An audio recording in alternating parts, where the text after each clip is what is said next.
Good morning.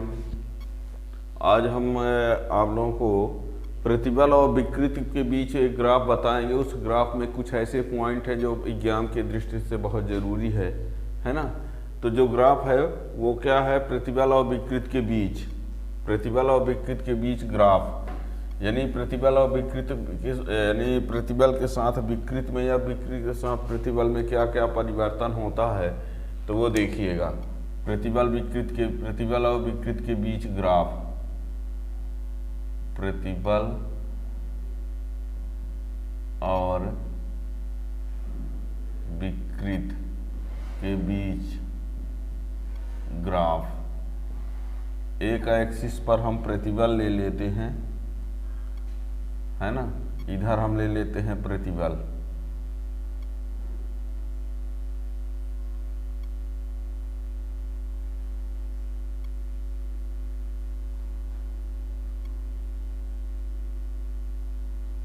और इधर ले लेते हैं विकृत। ये ओ विकृत और प्रतिबल एक दूसरे के अनुक्रमानुपाती होते हैं, यहाँ तक अनुक्रमानुपाती, फिर ये बी, फिर ये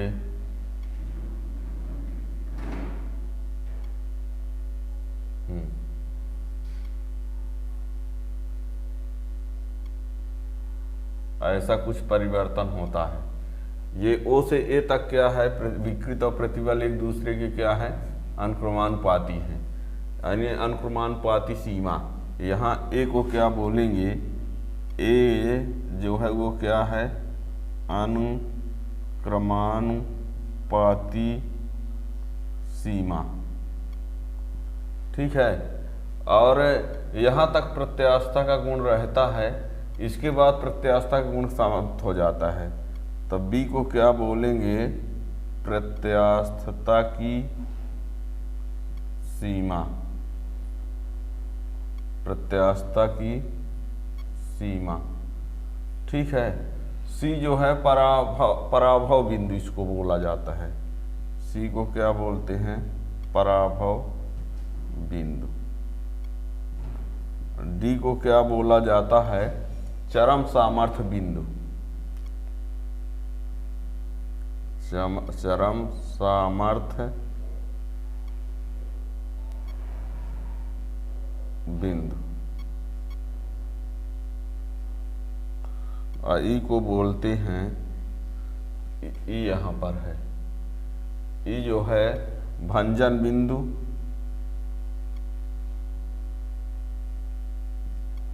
या त्रोटन बिंदु, ठीक है ना। यहाँ पर ओ से बी तक, ओ बी को प्रत्यास्थ क्षेत्र, प्रत्यास्थ क्षेत्र, और बीडी जो है वो प्लास्टिक क्षेत्र है।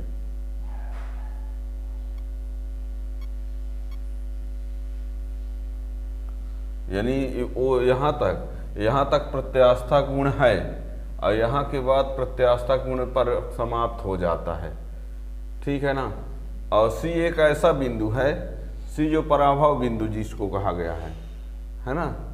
इसमें क्या होता है, यदि यहाँ पर इन दोनों के बीच में यहाँ पर कोई वस्तु उसमें भार लटकाया जाए तो परिवर्तन होता है, लेकिन जब भार को हटा दिया जाएगा तो वस्तु वापस सी बी ए ओ तरफ से नहीं लौट के उसका डायरेक्ट इस प्रकार वस्तु पहुंच जाती है पूर्वावस्था में, ओ डैश। इसको ओ डैश को बोलते हैं ओ डैश को स्थायी विकृत, स्थायी विकृत या स्थायी विरूपण बोल सकते हैं। ये तो इसमें विकृत और प्रतिबल के बीच का ये ग्राफ है, ठीक है ना। यह ध्यान रखिएगा, आप लोगों से ये पूछ दिया जाएगा कि इनमें से कौन सा बिंदु किसको प्रदर्शित करता है। तो ए क्या कहलाता है, अनुक्रमानुपाती सीमा है, प्रत्यास्थता की सीमा है। सी क्या है, पराभव बिंदु है। डी क्या होता है चरम सामर्थ्य बिंदु, ई त्रोटन बिंदु या भंजन बिंदु, यानी इस स्थिति में वस्तु क्या होती है, टूट जाती है। इसमें